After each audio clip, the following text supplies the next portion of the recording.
வணக்கம் நண்பர்களே, சிபிஎல்லின் சிந்தனை களத்திற்கு மகிழ்வோடு வரவேற்கின்றேன். வாழ்க மகிழ்வுடன். தினம் ஒரு திரவியம் மனதுக்கும் உடலுக்கும். நம்முடைய தலைமுறைகளும் பயன்பாடுகளும், இதை பற்றி இன்றைய சிந்தனை.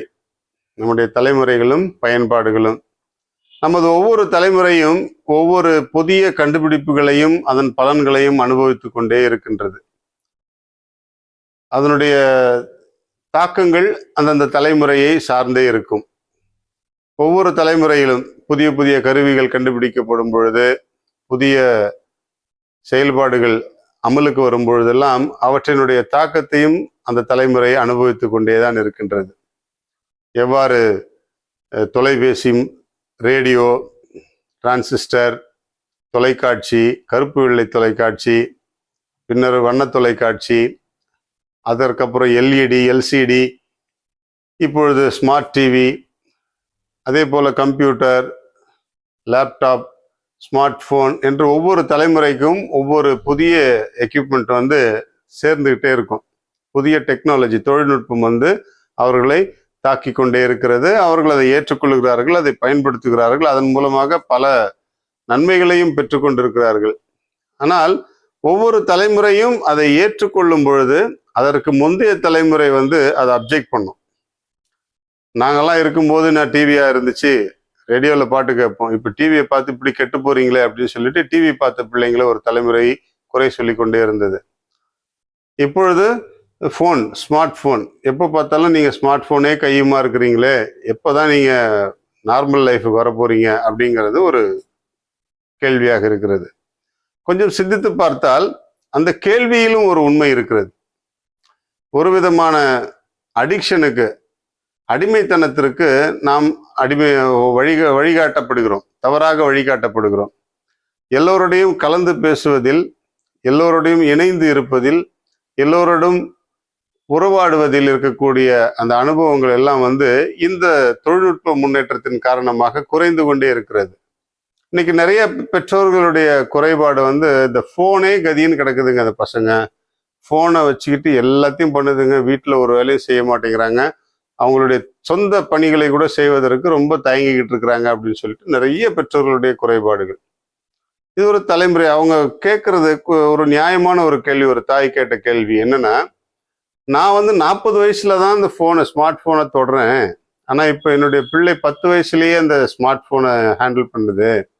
அப்போ அந்த 40 வயதில் என்னுடைய அந்த ஸ்மார்ட் ஃபோனை பயன்படுத்தக்கூடிய தாக்கம் என்னை தாக்கும் பொழுது அதனுடைய பலன்களை நான் அனுபவிக்கிறேன். 10 வயதிலேயே அந்த ஸ்மார்ட் போனுடைய தாக்கம் அந்த குழந்தையை தாக்கும் பொழுது அவள் 40 வயது ஆகும்போது எப்படி இருப்பாளோ என்று அந்த தாயினுடைய கேள்வி. உண்மைதான். வயதுக்கு ஏற்றாற் போலத்தான் நாம் பொருட்களை பயன்படுத்த பழக வேண்டும். இன்று பிறந்த குழந்தையிலிருந்து வளரக்கூடிய எல்லாம் 1ஆம் 2ஆம் வகுப்பு படிக்கிற எல்லா குழந்தைகள்கிட்டையும் ஸ்மார்ட் போனை கையில கொடுத்துடுறோம். இன்றைக்கு நிறைய நாடுகள்ல 15 வயதுக்கு மேற்பட்டவர்கள் தான் அதை பயன்படுத்த வேண்டும் என்று தடை சட்டம் போட்டிருக்கிறாங்க. நம்முடைய நாட்டில் கூட ராஜஸ்தான் மாநிலத்தில் அந்த சட்டம் அமலுக்கு வந்திருக்கிறது. இதே போல் நிறைய முன்னெடுப்புகள் ஏற்படுத்தப்பட்டு கொண்டே இருக்கின்றன. இருந்தாலும் அந்த ஸ்மார்ட் போன் பயன்பாடை கொஞ்சம் குறைத்து கொள்வதற்கு பிள்ளைகள் முன் வர வேண்டும். ஏனென்றால் அதனுடைய கதிரியக்க விளைவுகளை அந்த குழந்தைகள் சந்தித்து கொண்டே இருக்கிறார்கள் நாளுக்கு நாள். அதிலிருந்து நம்முடைய பிள்ளைகளை காப்பாற்ற வேண்டும் என்றால் கொஞ்சம் குறைத்து கொள்ள நாம் பக்குவப்படுத்தி பழக்கப்படுத்த வேண்டும். எனவே தலைமுறைகளாக ஒவ்வொரு பொருளுடைய பயன்பாட்டையும் நாம் அனுபவிக்கிறோம். ஆனால் அந்த அனுபவம் என்பது நம்முடைய வளர்ச்சிக்காக இருக்க வேண்டும், நலத்திற்காக இருக்க வேண்டும். நம்மை தளர்த்துவதாகவும் நம்முடைய நலன்களை கெடுப்பதாகவும் இருக்கக்கூடாது. அதற்கேற்ற வகையில் நம்முடைய பயன்பாடுகளை நம்முடைய பிள்ளைகளுக்கு சொல்லிக் கொடுத்து வளர்க்க முயற்சி செய்வோம். சொல்லிக்கொண்டே இருப்போம். நம்முடைய ஏதோ குறை சொல்வதாக அந்த பிள்ளைகள் நினைத்தாலும் பரவாயில்லை, நாம் சொல்லிக்கொண்டே இருப்போம். தலைமுறையாக சொல்லிக்கொண்டே இருந்தால்தான் அந்த சொல்லிக் கொடுக்கின்ற பழக்கங்கள் தான் நடைமுறைக்கு வரும். எனவே நாம் சொல்லிக்கொண்டே இருப்போம். பிள்ளைகள் நம்மிடம் கோபப்பட்டாலும் பரவாயில்லை, அவர்களுக்கு புரிய வைத்து கொண்டே இருப்போம். அப்பொழுது அவர்களும் புரிந்து கொள்ள ஒரு நேரம் வரும். அதனுடைய பாதிப்புகளை அறிந்து கொண்டு அதற்கேற்ற வகையில் அவர்கள் தங்களுடைய செயல்பாடுகளை வகுத்துக் கொள்வார்கள். வாழ்க மகிழ்வுடன். இன்றைக்கு அருகம்புல் இரத்தத்தில் உள்ள நச்சுத்தன்மையை